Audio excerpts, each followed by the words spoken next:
It's social distancing at the chamber.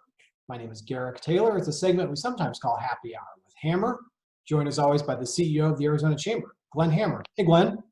Hey, Garrick.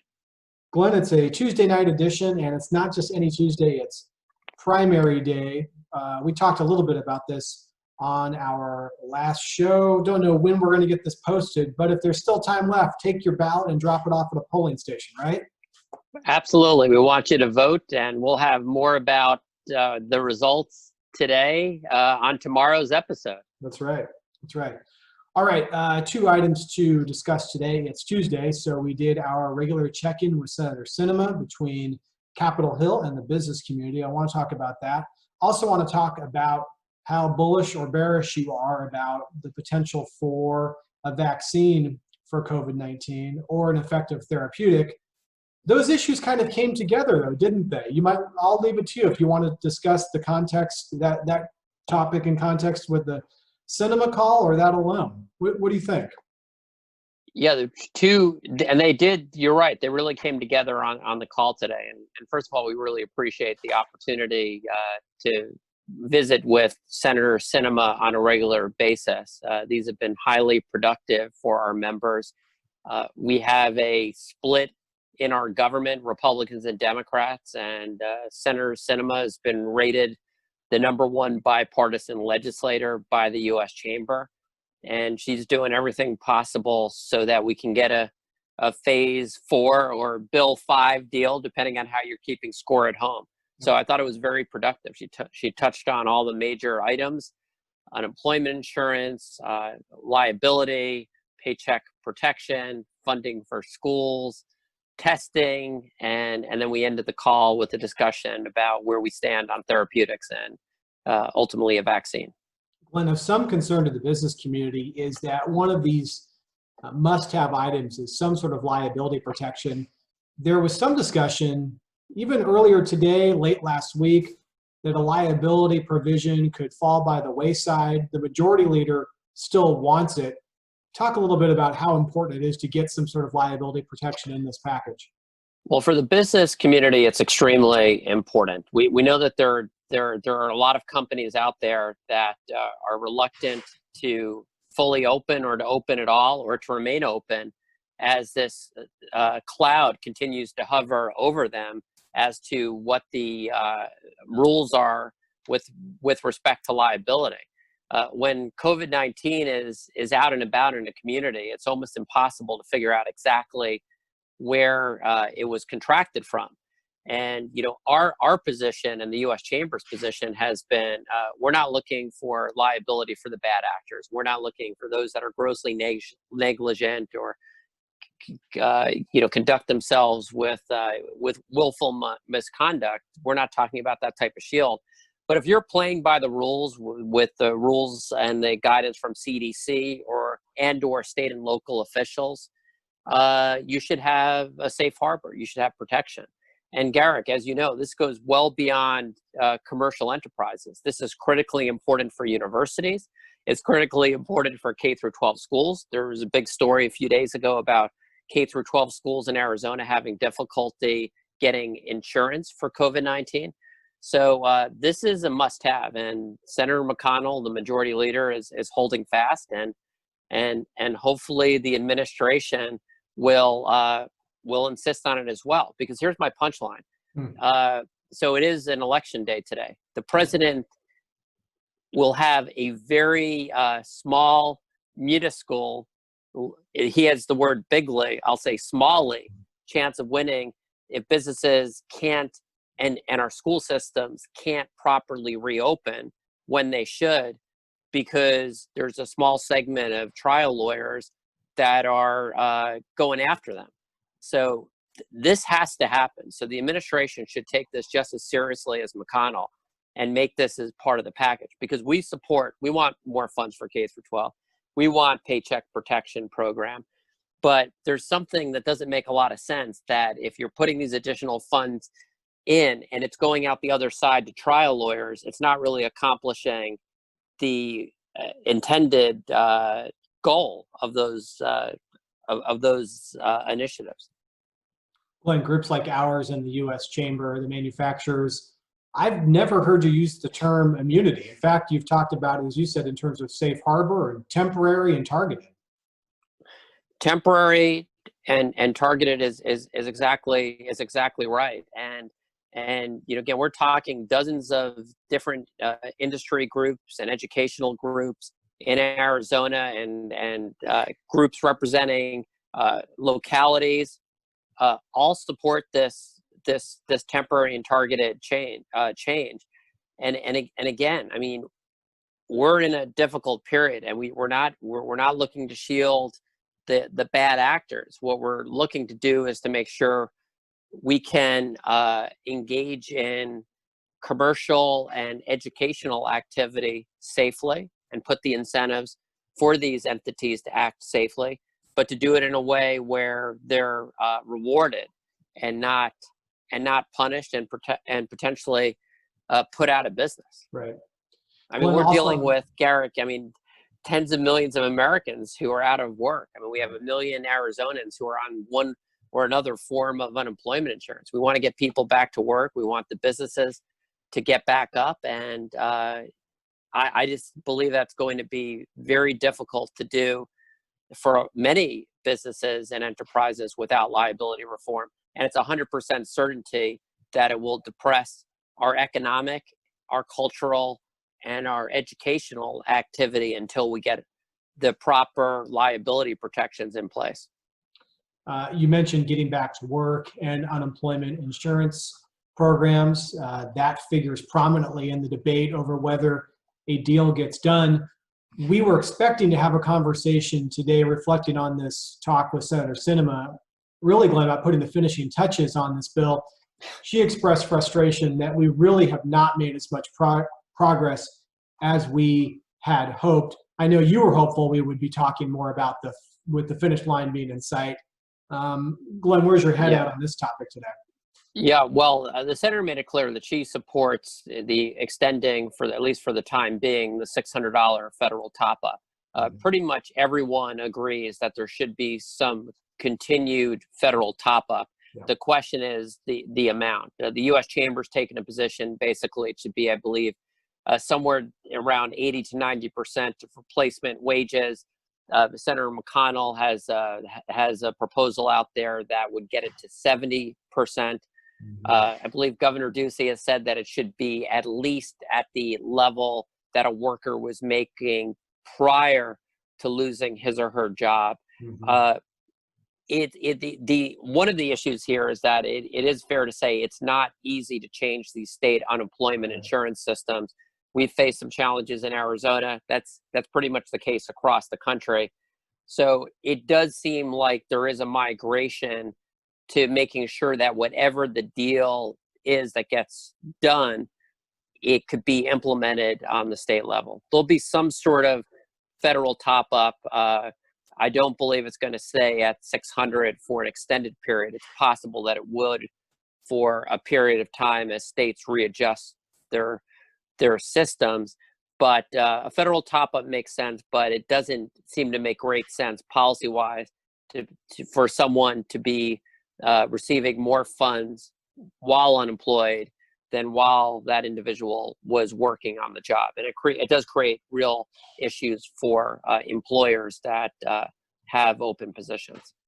Yeah, Glenn, I think in your last column, you talked about striking that balance between not wanting to have a disincentive to return to work, but you also don't want to pull the rug out from anyone. This is a tough time, and there's still a lot of people that need the help. There's certain sectors that have just been absolutely walloped. I mean, the tourism sector, which is a huge part of our state's economy overall nationally, and we at least track this trend. About half the jobs are gone. They're gone. They'll come back at some point, but until we get further along on the therapeutics and containment and ultimately a vaccine, those industries are going to remain depressed. So, we need to figure out a way to help these workers and to make sure that these businesses that people need to remember were in extremely good shape. They were doing very well. The workers were doing very well as well before disaster struck us in the March timeframe. Yeah, just a couple of points on that. one's not really a question, but you talked about the frustration around the state unemployment insurance system. I think you mentioned it, and this is not to excuse anything, but Arizona's system, unfortunately, is not that different than other state systems. We understand there's frustration around it, but Arizona's got the same challenges as a lot of other states. Oh yeah, no, we're not alone, and we've had great people working as hard as they can to get the system to comply with the new federal system. We have to remember that, we talk about the traditional system as hundreds of thousands of people on it now. In a typical year, we'd have maybe 17,000, 20,000, 3,000 new claims a week. We've had 50 times as much in certain weeks here. So it's just the scale. And then the pandemic federal program, which I do think there is something useful here as we move forward as a country and as a state to help protect gig workers, sole proprietors, people who have never been covered by unemployment insurance before. So there was a lot of challenges. And, I do think that whatever decision is reached in Washington needs to be mindful that these systems in Arizona, or really in the other 49 states, simply can't change on a dime. Right. One more element of a deal could be further tweaks to the Paycheck Protection Program. We've already seen Congress go back under the hood, extend the repayment period. You were saying there might be an opportunity to do two things here, which is to completely forgive loans under $150,000. We know that forgiveness was a major part of it, but you're saying that the attestation could change there, but also giving certain industries a chance to go back in and make a reapplication. I think for industries like hotels, restaurants, giving them a second chance, second bite at the apple makes a lot of sense. Give them another couple of months to keep people on the payroll. So it seems to be migrating in that area. Also important to a lot of chambers and destination marketing organizations like Visit Tucson, Visit Phoenix. It looks like the Paycheck Protection Program, the next round, may allow C6s to participate. So all of these are good things. There may also be an allowance for companies to use it for personal protective equipment. So both Senators Sinema and McSally have been working on different elements to make the PPP program, which has been used by over 82,000 Arizona businesses for over $8.6 billion worth of forgivable loans, even more effective. So, kudos to our legislators for constantly working to make it more useful, and kudos to our banks, small, medium, and large, for doing such a great job getting all of these loans out in record time. We finished the conversation with Senator Sinema on the topic of therapeutics and a vaccine. It's the same topic we discussed at the outset of this call. Members on the Hill have been hearing fairly good news from Anthony Fauci on this front. In fact, the conversation is starting to shift now to how do we prioritize who gets the shot in the arm. But Glenn, you've been airing a note of confidence about this. I as a kid and even as an adult, during most years, and maybe we'll end the program on a sports note. I start reading sports and then I go to the news. Now, what I like to read, the first things that I like to read in the morning through different sources and listen through podcasts where available, what's going on in therapeutics and vaccines. And it's extraordinarily encouraging. I mean, Gilead, GlaxoSmithKline, Sanofi, Moderna, AstraZeneca, Oxford University, pretty good place, Merck, Eli Lilly, Pfizer, and then a new one, Novava or something. Every day, it seems that there's a credible trial going on. And some of these now are in the final phase of clinical trials, phase 3. What I think is we're going to have much better therapies as soon as September. And I believe, and I didn't even mention, some of the things that are already out there. Mm-hmm. I think we're speeding towards a real usable vaccine by the end of this year. And then what I appreciated with the call with Senator Sinema, and she got me thinking about this. All right, we get a vaccine. the goal is to get, I think, 300 million doses. If it all goes extremely well by the end of January, how are those doses distributed? Right. How do businesses step up? How about the way we distribute the flu vaccine? How do we make sure it gets into all of our communities, particularly our disadvantaged communities? These are real issues. And we know with testing, things didn't necessarily go smoothly, particularly on the federal level at the beginning. So I thought it was an inspiring way to sort of end that conversation, but it also a very important homework assignment. How do we make sure that we are as prepared as possible, so when those doses are available, we're able to get them to those most in need? Yeah, not for nothing, but these are kind of high-class problems when we're talking about whether it's going to take one shot or a shot followed by a booster. In light of some of the real challenges that this nation has grappled with over the past several months, Glenn, I think we'll take it. We'll take it, and I also think it's important for us to think about this as we're thinking about the policies as we're going forward. These policies we're talking about, paycheck protection program, some of the wage replacement proposals out there, such as continuing the airline proposal that has helped keep our airlines intact. These make even more sense today, because what you don't want to see happen is, just as these vaccines get out and as things start returning to more normal life as we used to know it less than a year ago, what we don't want is these industries vital to our security and our economy to have to remake themselves out of whole cloth. So by seeing this real light at the end of the tunnel, to me, I do think that we might want to go a little bit further to make sure that we keep these businesses and workers as intact as possible. Because I think when we're having this conversation in March 2021, it's going to be very different. And I'm also making a prediction. I think that this is going to be one heck of a New Year's Eve. I'll just leave it at that. And I think 2021 could be one of the best years in the history of this country, after going through a lot of awful times and pain. Glenn, I hadn't thought about this issue of some sort of federal support for whatever industry that you just pointed out, which is you would hate to get to December or January with a reliable, widely available vaccine, and yet you have entire industries that have been decimated. That would, that's not glass half full. That's a bad deal. Where you have pilots who, you want to be able to restart the economy as quickly as possible. And again, just to go back less than a year, this was, Garrick, the healthiest economy we've ever had in Arizona's history, and arguably in our nation's history. We can get back to that. It's going to be different. It's going to be, some of it, we're, just even what we're doing now. There's going to be some productivity increases, but there's going to be, still some other areas where we're probably going to have to still be a little bit more careful in terms of density.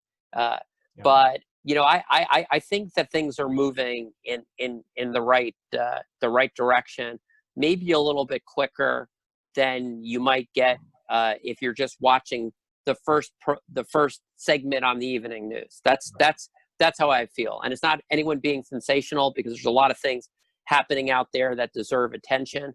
But underneath this, there's incredible progress going on in the United States and around the world when it comes to therapeutics and a vaccine. And I'm never going to, you think about just SpaceX and that very happy result. It's a fool's bet to bet against American ingenuity. We're going to get it right. Yep. All right. Well, on that cheerful note, we will wrap up tonight's show. And Glenn, good luck tonight.